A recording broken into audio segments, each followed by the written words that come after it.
¿Cómo sería la canción que va a representar a España en Eurovisión, pero en castellano medieval? Ya sé que soy solo una zorra. Hola, buenas tardes. Me hice esta pregunta cuando escuché la canción por primera vez y lo primero que hice fue escribir a Bernie, mi documentalista. Le pregunté muy educadamente si le apetecía adentrarse en esta maravillosa aventura. Uy, a ver qué quiere la pesa esta. Bernie, perrilla, tienes que transcribir la canción de Zorra al castellano medieval, ¿vale? Chiquillo, qué flojera de piba, Y Bernardo, después de quejarse un buen rato, de decir que eso no era posible porque había muchas variables, que no existía un diccionario castellano actual, castellano medieval, se puso a hacerlo. Luego tenía que venir la parte de cantar. Yo no sé cantar, así que me puse a investigar cómo usar autotune y no supe hacerlo. Entonces pensé, ¿quién va a cantar mejor la canción de Zorra que sus creadores? Les escribí y ha salido esta maravilla. Ya sé que soy una raposa, que el mío pasado te devora. Ya sé que soy la oveja negra, no comprendida la de piedra. Ya sé que no son quien vos credes, lo sé. Entiendo que vos desespere, lo sé. Pero que esta es la mi natura. Cambiar por vos me da pereza. Son solo 2 estrofas de las 4 que tradujimos, pero os las dejamos en la descripción para que las podáis ver. Pero ¿por qué hemos elegido ese vocabulario y esa pronunciación? Y claro, ¿qué pasa con la palabra zorra y la connotación negativa que tiene? Pues vamos a ver todo esto. ¿Cómo se pronunciaba el castellano medieval? Tengo un vídeo sobre eso que os dejo al final de este y en la descripción. Pero hay unas pequeñitas cosas súper importantes a tener en cuenta que les expliqué a María y a Marc en un vídeo súper cutre que grabé a las 12 de la noche en la habitación de un hotel. Bueno, os voy a explicar un poco la pronunciación en general de todos los versos. No les mandamos el texto como se habría escrito en castellano medieval, o sea, con la ortografía medieval, quiero decir, porque habría sido una locura. Lo escribimos de forma que se pudiera leer y entender más o menos con la ortografía actual. Y lo más importante era que la V se tenía que pronunciar como bilabial aproximante. Esto significa que vamos a usar los 2 labios, por eso es bilabial, y aproximante significa que para pronunciarlo vamos a juntar los labios mucho, pero sin que lleguen a cerrarse del todo. Que el mío pasado te devora. La Z era una S sonora. Es decir, al pronunciar esa S tenemos que hacer que vibren las cuerdas vocales. Raposa. La DZ, una africada alveolar sonora. Que básicamente es esa Z que teníamos antes, pero con una D delante. Pereza. Y este símbolo se pronunciaba como una fricativa post-alveolar sonora. Como en francés el sonido de yo. Oveja. Bueno, en el segundo verso Que el mío pasado te devora. dicen mío, aunque sería mío. Y luego también es interesante porque devora lo pronuncian como labiodental, o sea, devora, como se pronuncia la V en inglés, pero no la pronuncian como bilabial aproximante, que es como se habría pronunciado en castellano medieval. Y hacen lo mismo con oveja. Ya sé que soy la oveja negra. En el segundo verso de la segunda estrofa dicen desespere en lugar de despere. Entiendo que vos desespere. Pero podría ser para que cuadre mejor la sílaba en la melodía. Un trovador medieval podría haber hecho exactamente lo mismo. Al final, otra cosa interesante es que dicen cambiar en lugar de camear, Cambiar por vos me da pereza. que es lo que les habíamos puesto en la transcripción. Pero no está mal porque camear y cambiar convivían en esa época. O sea, vamos a encontrar textos con camear y textos con cambiar. ¿Por qué decidimos usar camear? Pues para que sonara más medieval. Bueno, y además de la pronunciación, hay cosas en la canción que son diferentes. Hay palabras que tienen algunos cambios o que son totalmente distintas. Vamos a viajar desde el siglo XXI hasta un periodo que va desde el siglo XI al XIII. Estos van a ser los siglos de nuestro vocabulario. ¿Y de dónde lo hemos sacado? Pues del corpus histórico del español de la RAE, que es una maravilla, pero que lamentablemente no está completo. Así que lo hemos tenido que complementar con el cantar de Mío Cid. Ojo, porque igual que en el texto de la canción esta palabra se habría pronunciado mió. Yo digo mío porque suena súper pedante decir mío. Es como cuando decimos que algo es random y no lo pronunciamos con la R inglesa. Bueno, pues el caso es que por suerte todas las palabras que salen en el texto aparecen o en el corpus o en el texto original de Mío Cid. Así que podemos tener la seguridad de que todas existían en el castellano que iba desde el siglo XI al XIII. Mirad ese so, por ejemplo. Esto es súper interesante. Los verbos que actualmente terminan en hoy, soy, doy, estoy, voy, todavía no habían tomado esa Y final. ¿Y de dónde viene? Hay varias explicaciones e hipótesis y todavía no sabemos cuál es la correcta. Pero parece que la más aceptada actualmente es que venga del adverbio y.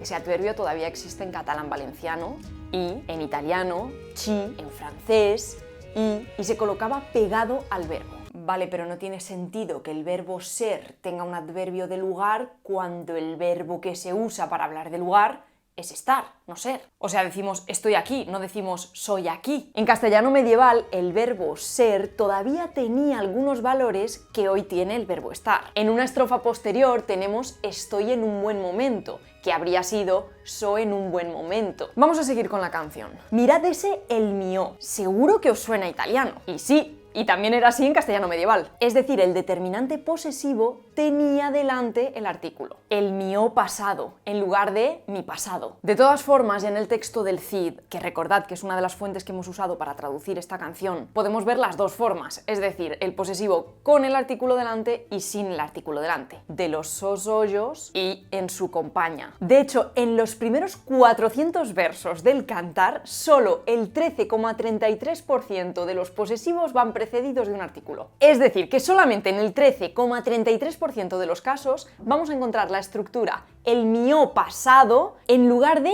mío pasado. Entonces, ¿por qué lo habéis puesto así en la traducción de la canción? Pues por estética. Básicamente para que suene más antiguo.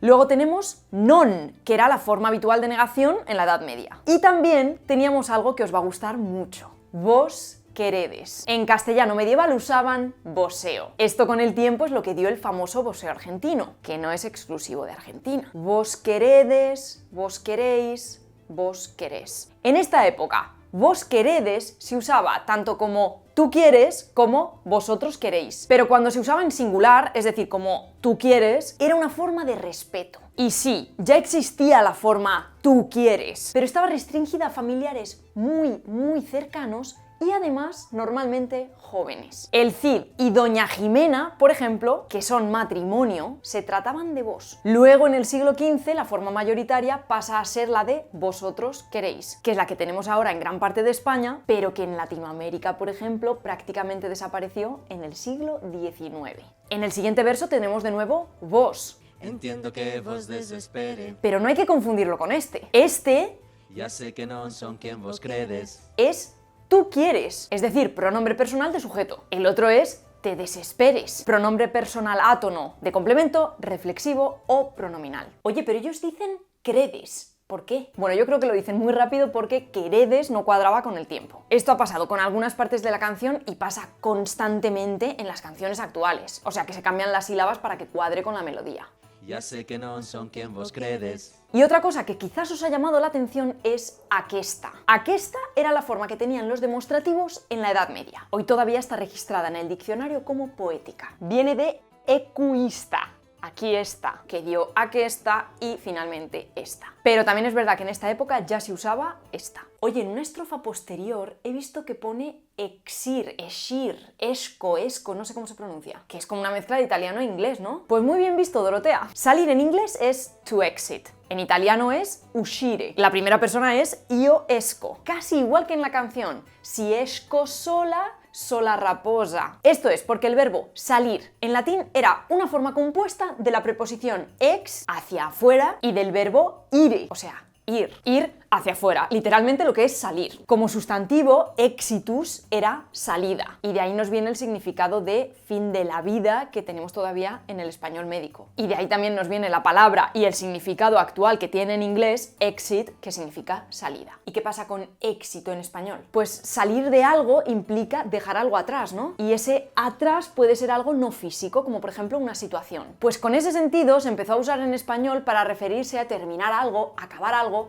pero con el matiz de que solo se usara para cosas positivas. O sea, acabar algo, pero de forma positiva, es tener éxito. ¡Hala!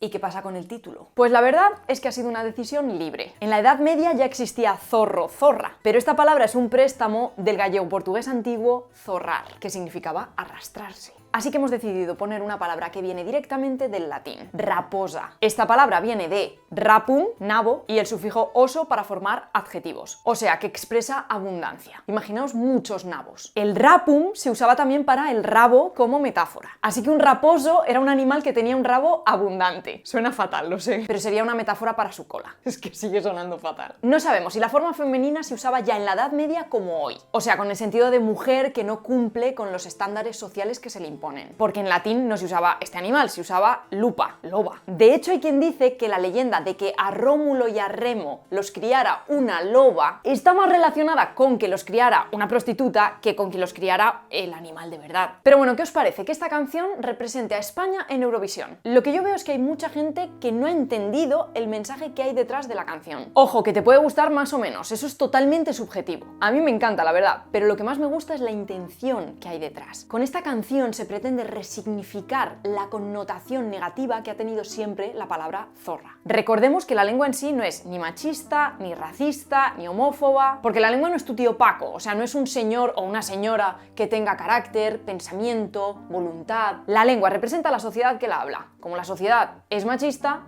pues podemos verlo en la lengua. El hecho de que un colectivo se apropie de un término que pretendía ofenderlo es algo que existe desde que la humanidad es humanidad. Y lo vemos no solamente en palabras del colectivo LGTBIQ+, maricón, bollera, también en otros ámbitos como, uy, sorpresa, el mundo del arte. Rococó, impresionismo, barroco también eran términos ofensivos en un inicio. O sea, no es algo nuevo, es algo que ha pasado y seguramente seguirá pasando. Y ha pasado lo mismo con otras palabras súper comunes como por ejemplo, friki. Hoy en día ya no es un insulto para una persona que está todo el día jugando a videojuegos, o leyendo cómics, o jugando a dragones y mazmorras. Ahora se usa para referirse a alguien que es muy aficionado a algo, o que tiene mucha pasión por cualquier cosa. Yo soy una friki de la etimología. Pero fijaos el grado de resignificación que ha sufrido la palabra friki, que actualmente existe el Día del Orgullo Friki, que por cierto parece que nació en España. Pero bueno, lo que nos interesa, ¿por qué pasa esto? Pues es un método de defensa. Pensad que es lo mismo que cuando íbamos al instituto y nos ponían un mote ofensivo. Mucha gente se apropiaba de ese mote y lo convertía en suyo,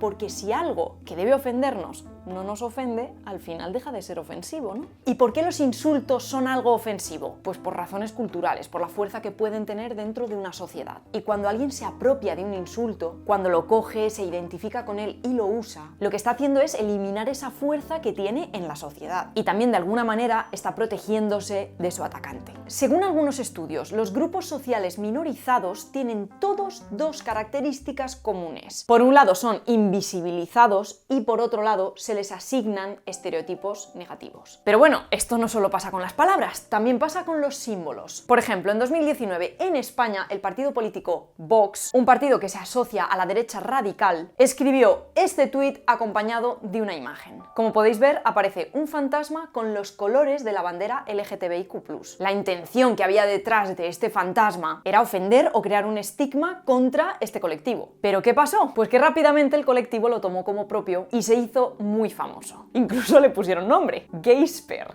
de Gay y Casper. Oye, pero entonces, volviendo a la canción, si viajáramos en el tiempo, ¿Nebulosa habría cantado esa canción tal y como la ha cantado en esta traducción? Pues muy probablemente no. Hay que tener en cuenta que esto no es real, o sea, está lleno de expresiones que seguramente no se usarían en castellano medieval. Expresiones que son actuales, como por ejemplo, a los cuatro vientos. No sabemos si esto ya se usaba o no. O incluso el propio título de la canción, Raposa. Y luego no son solo las expresiones hechas, las palabras en sí quizás no son las más adecuadas, porque como he dicho al principio, no existe un diccionario que sea castellano actual, castellano medieval. Y luego además el castellano medieval escrito no tenía un estándar tan fijado como el castellano actual. En la misma época podíamos encontrar diferentes formas de una misma palabra. Y por formas me refiero pues a formas regulares e irregulares o a la ortografía. Quizás en un texto ponía debería y en el otro debría. En uno el humor y en otro la humor, incluso con H y sin H. Y esto pasaba también en textos del mismo autor, ¿eh?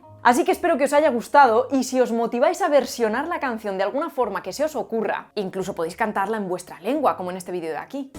Sono nel miglior momento, era questione di tempo. Si decidís hacerlo, podéis etiquetar a @nebulosa_official, o sea, oficial con 2 Fs, y a @EurovisiónTVE, porque siempre lo comparten en redes. Adiós. El Jurassic Park, quien inventó la ñ o porque se dice vos. Es más correcto castellano o español, porque es el agua fría o quién es vuestra merced. Aunque al final todo se puede explicar, gracias a un rey. ¡Que no!